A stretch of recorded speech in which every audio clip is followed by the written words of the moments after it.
Good morning. So when Karishma approached me to do this talk on corruption and also talk about my journey as a journalist and an artist and also a teacher now, I said I have not done political reporting as such, but I've been part of the city, realizing that the newspapers, circulation of the bulk of the readers are from the city, and unless we understand the city proper, its workings, how the systems work, and the people behind it, and see the corruption there, we just become part of the audience in the political games played in the name of corruption at a much higher level. So basically, I am looking at the media, my memories, and meddling corruption. We have been looking at the city issues from most of the newspapers. That's what they've been doing. They've been looking at only one street here, one drain there, without understanding the macro level picture. So through multiple columns over the last 15 years in the Deccan Herald, I've been trying to understand, analyze, speak to stakeholders, right? So connecting the dots from the micro to the macro. And the media's role has been to amplify the voices of different movements which is broken out in the city. Many of you would be remembering the steel flyover Beda movement, and of course they are fixated with flyover. Anything that flies over, they are very interested. When the media fails to connect these dots and inform the audience, that's when you're giving the systemic corruption a way to get away from the spotlight. By not doing certain things, there is corruption there. I have just stuck mainly to mobility projects here. Of course, there is corruption in everything what the city stands for. But the mobility perspective, everybody talks about the metro, right? Now the metro is big money, huge, thousands and thousands of crores. We also have the suburban rail, which is, it doesn't cost much to acquire land, and it is moving at such a slow rate that I called it the sub-Harappan railway, right? And the metro also, I was just mentioning today that metro is also slow, so slow that, it's called the, not Namma metro, it's a Namma Mommakkala metro,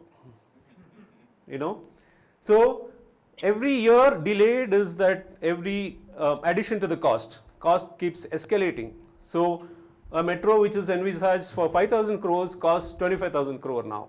Where's the money going? How many people are benefited from it per kilometer? There's corruption in that. Now, they made a mockery of mobility itself. So of course, we have been talking about footpaths and cycling tracks and public transport, but they don't seem to be very serious about it. When you look at the budget and all, the kind of allocation they make, sustainability is not their priority at all, right? And for obvious reasons. Now, the metro is the preferred option, and it is prohibitively expensive for what's the population. And that is one main reason they prefer the metro over the suburban rail or public transport. Public transport, for a population of about, an estimated population about 1.5 crore Bengalurians, we have just about 6,300 buses. When you ask them, they tell us that we have buses, but we don't have the drivers. And why don't you have the drivers? We don't have the money. So they'll give enough money, enough and more money, of course using the double engine government or whatever it is, for the metro. But they can't spare money for the public transport, In the process, we can have vast, volumes of population who can afford the metro, Yesterday they inaugurated the one stretch from the KR Puram to Whitefield, right? Now that stretch about 13 kilometers cost about 35 rupees. Now how many of those people working in the service industry, the servants, drivers, maids, domestic maids and all that, how can they afford to go from KR Puram to that place with 35 bucks? This is a question. Now they might prefer the bus. Is a bus 5 rupees, 10 rupees at the most? Now these are the issues which are not even considered.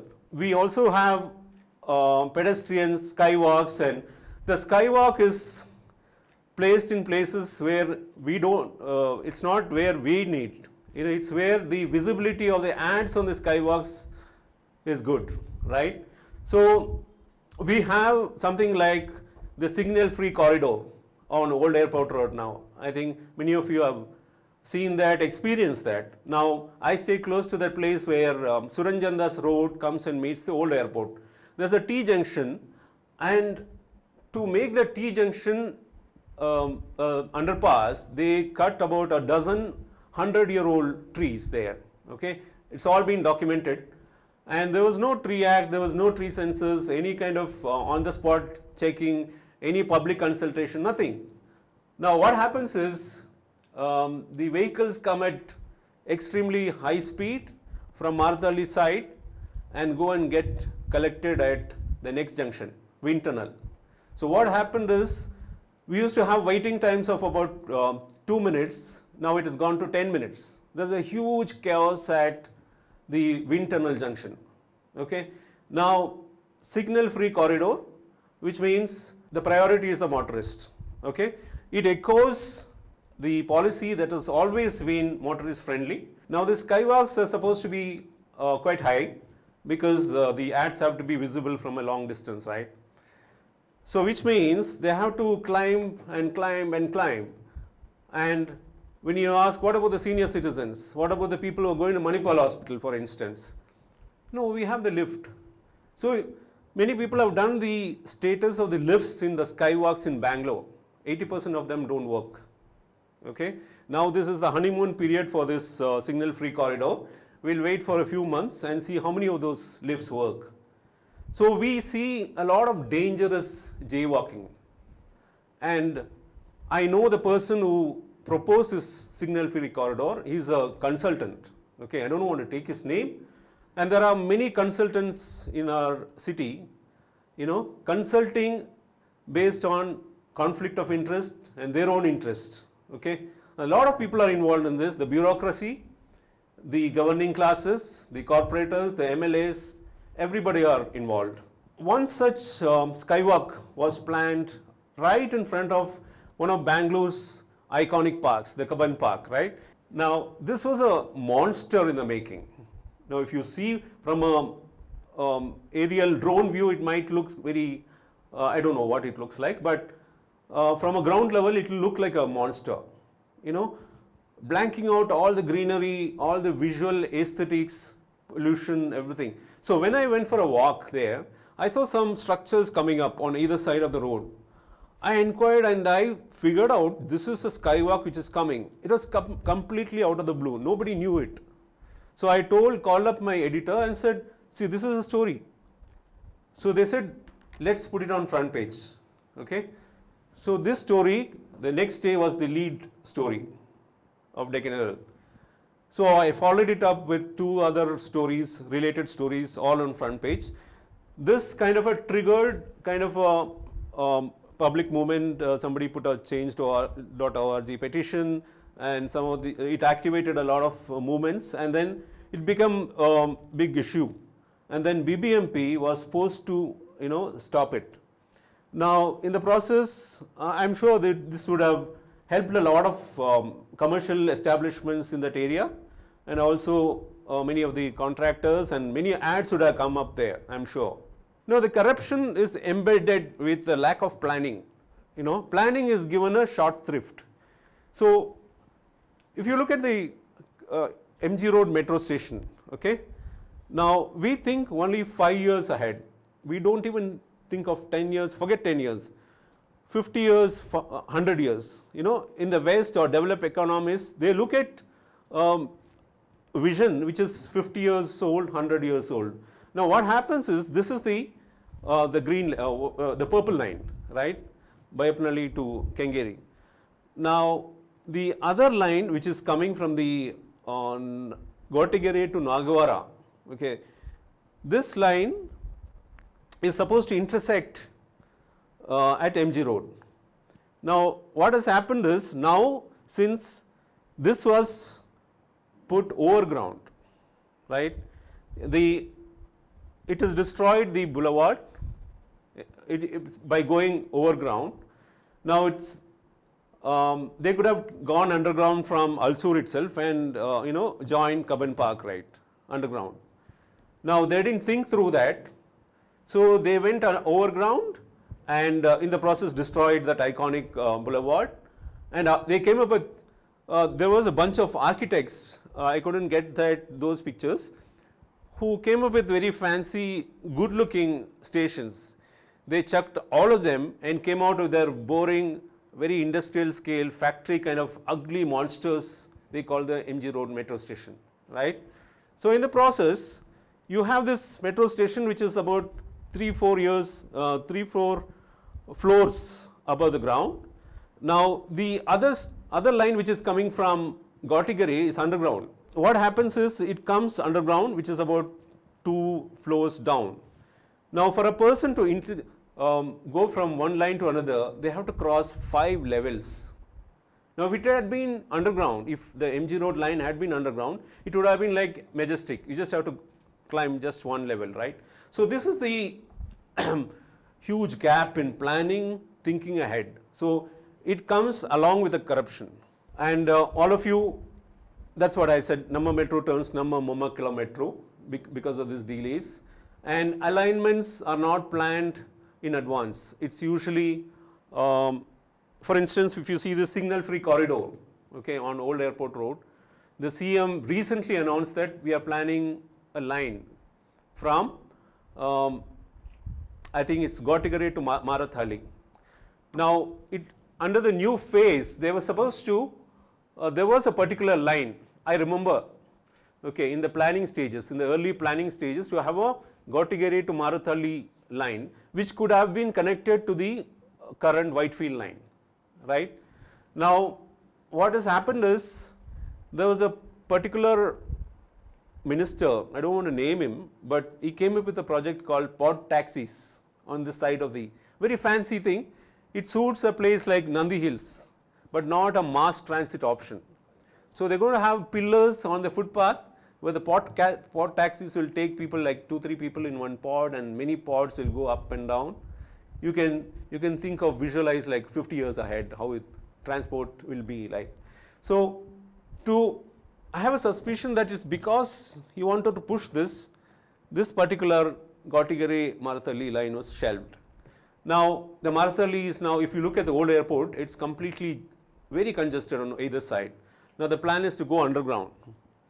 I don't know how it's going to work, how many years it will take, how many Mommakala metro it might be, I don't know.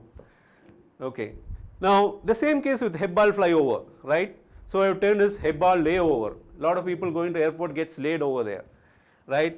They are adding ramp after ramp, and you know what's going to happen, right. Every time there's no realistic planning. They're not planning how to have a uniform carriageway before and after a junction. So 8-lane will become a 3-lane or a 4-lane, and the usual, it's common sense that it's going to lead to congestion. Okay, I've been seeing these kind of writing about it, and I've seen the transition over the last 28 years plus 1 year, almost 6 months. I'm an independent journalist.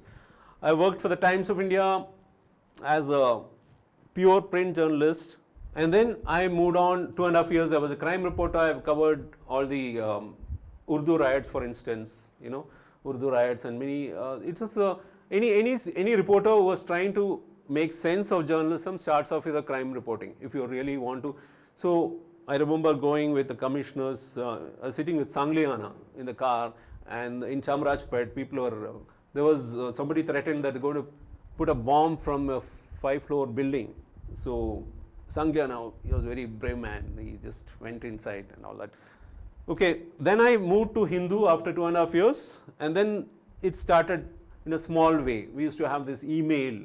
Having an email ID was kind of a status symbol, And then, but before that, in Times itself, there was a zamana of pages. This is a pager. The chief reporter told me, keep it very safe and all that. So one of the reporters kept it safe. He didn't bring it to the office. You asked me to, you know. So then we moved on to skeletal web, right? The skeletal web was the concept of basic websites, the Hindu.com, or it was all free. There was no concept. They didn't even think of making money through online, right? So, and then of course it slowly, started becoming fully digital.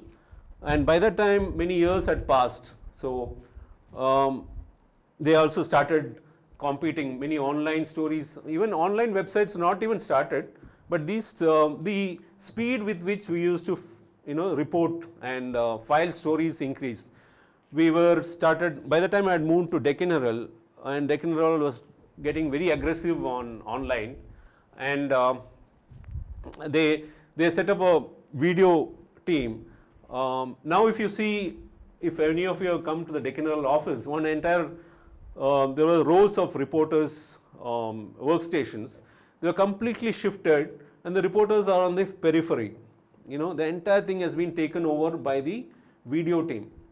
So they invested hugely on video equipment, and they are the new kings, right?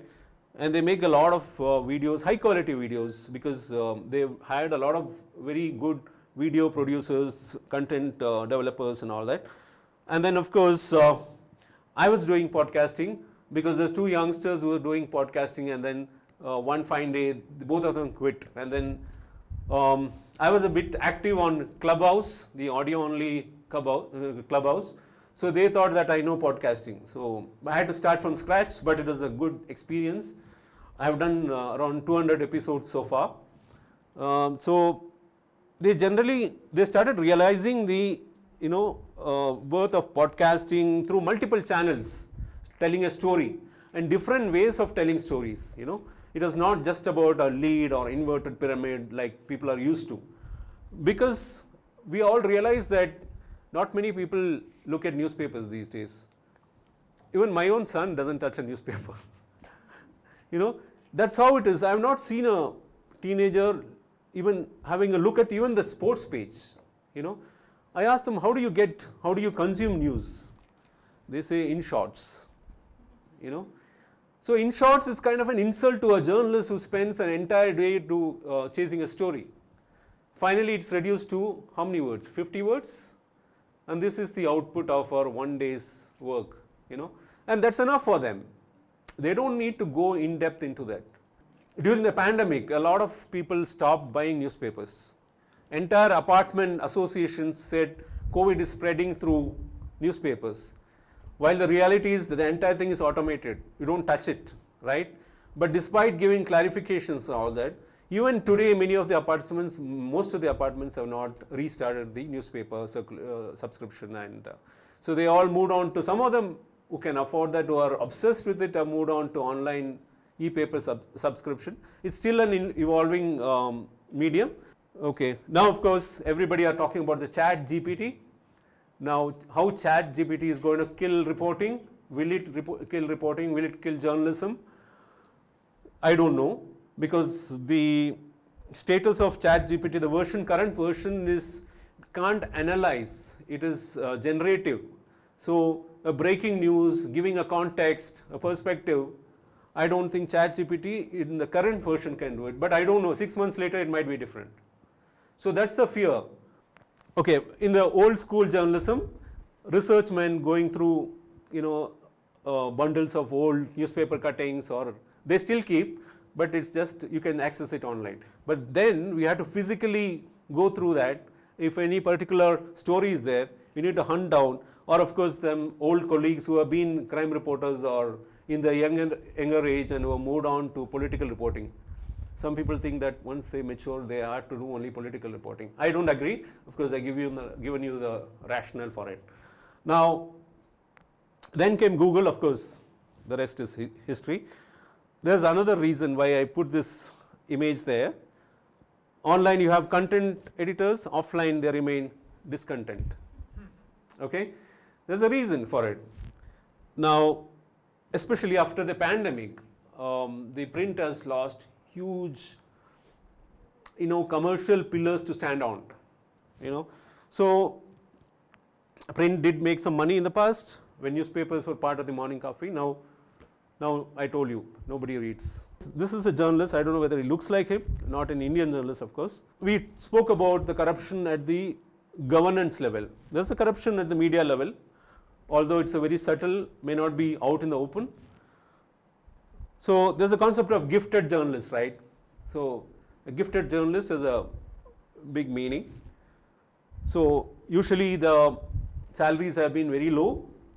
There was some Malayalam Manorama survey, like in the marriage market, the least preferred is the journalist, So people say that, okay, the bride's father asks, okay, you're a journalist, so what do you do for money? What do you do for a living? And of course, in many media houses, there's a lack of growth, lack of diversity in newsrooms, okay? I don't need to elaborate on that. There is a lack of, I'm telling you with 29 years of experience that there is a lack of diversity, and some might try to boost it by some cosmetic changes, but that doesn't go deep. Now, advertisers, of course, have become more powerful. In the Times of India, the response section is much more powerful than the editorial department, and the salaries are way, way higher in the response section. Okay. Now with this job losses and layoffs and all that, journalists are extremely insecure. And when you are insecure, you tend to be gifted journalist. Okay. And of course, the ecosystem manipulates them, and many have given up and are continuing to get out of the mainstream. Okay. Mainstream journalism, which try to make some compromises with businesses and the old school journalism, and that's the unfortunate fact. So I dwell a little bit on the creative part of me. So my first cartoon show was in response to the Pokhran nuclear blast, right? So what happened was the entire country was abuzz. They were celebrating. And a lot of Japanese were saying, "What are you celebrating? We are suffering disabilities for the last 4 generations, and what are you celebrating?" So we formed a collective called Cartoonist Unanimous, and then we had a series of annual shows, where the first show was called Peace. Okay, so we made a lot of satirical cartoons on the entire nuclear bombast. So this was in 2011. This was I looked at the previous 10 years as something called nostalgia. Okay, so that was like, I've seen you somewhere. Was it on Facebook? Okay, this was Jaswant Singh, who wrote a book on Jinnah, and then he got kicked out, right? And this was, of course, Nokia. Android is bullish, Nokia is finished. Okay, in 2011, I also realized that access is an afterthought everywhere, right? People with disabilities who can't walk, our roads are not accessible, our public spaces are not accessible. Even today, if you look at, I had taken my mother to an eye surgeon. The eye hospital had stairs, there was no ramp. It's not even considered essential. So I thought of this using cartoons. I mean, how do you make cartoons accessible to the blind? So I had a special kind of pen where it comes, gel comes out, it sticks out like a 3-dimensional thing. So those lines you can touch and feel. So they can come, and I also had a tie-up with the National Association of the Blind. So they gave me the captions in Braille. So I had this captions. So you can see those people from there. They are from the NAB and other blind schools. And then they're coming in, feeling it. And I asked them, did they understand? Many of them understood what was there. They could somehow figure it out. So it was an experiment in 2011. And in the process, in the last maybe 10 years, 15 years, I've been trying to make satirical remarks about, different things. And this, during the pandemic, it was, sitting at home basically. Okay. So I was doing a lot of memes and putting on Instagram. So COVID is a lesson in distance education, right? Dear distant relative, keep that distance. Safest place in India, indoor. Yeah. So this is about just a bit of wordplay, and then we're trying to experiment with different medium. When a new strain came after an entire year of stress, you had a new strain. It was also a time when realized that a lot of people want to help, but they were afraid to come out. Okay, and even I was stuck indoors. So I had a lot of Facebook friends, their friends, and all that. So I thought I'll draw cartoons of them, caricatures of them, and then I put a small payment of $500, but there was no upper limit. So they had to help people in their surroundings, especially underprivileged migrant laborers and all that, who are affected by this entire the pandemic. So I did some 85 to 90 caricatures like that, and a lot of people donated. They had to just take a pledge saying that okay, I did this, and post it on Facebook. There was a huge response. We had this is the bunch of the first 50 collections. So I raised about 2.5 lakhs, more than that. But then the concept, I wanted to take it further. I have some more plans to take it further in different forms in the future. Okay, right now I'm an independent journalist. I'm doing writing for multiple news websites, newspapers, the Hindu, Deccan Herald. Plus also I've co-founded this Art Bengaluru collective, a platform to curate shows. It's cartoons, paintings, charcoal, and multiple forms, and the journey continues. These are from this is my design stories, and so these are one kind of the big picture story. This is a Varthur Lake. So you look at, so I collaborate with a lot of scientists, research institutions, get their stories, because what happens is many of these research papers, the real story is hidden somewhere. So I take it out and then try to build a collage so that it's more easily accessible. Now also there was an inside story on elevated metro has ruined city's beauty, shrunk its roads, what we had discussed earlier. And then I've also done some busking. I went to the streets on Church Street, Jayanagar and all that, and wrote about experiential stories and all that. So this is keeping, and I also teach now in Christ University. So this is what is me. Now we can start the, thank you.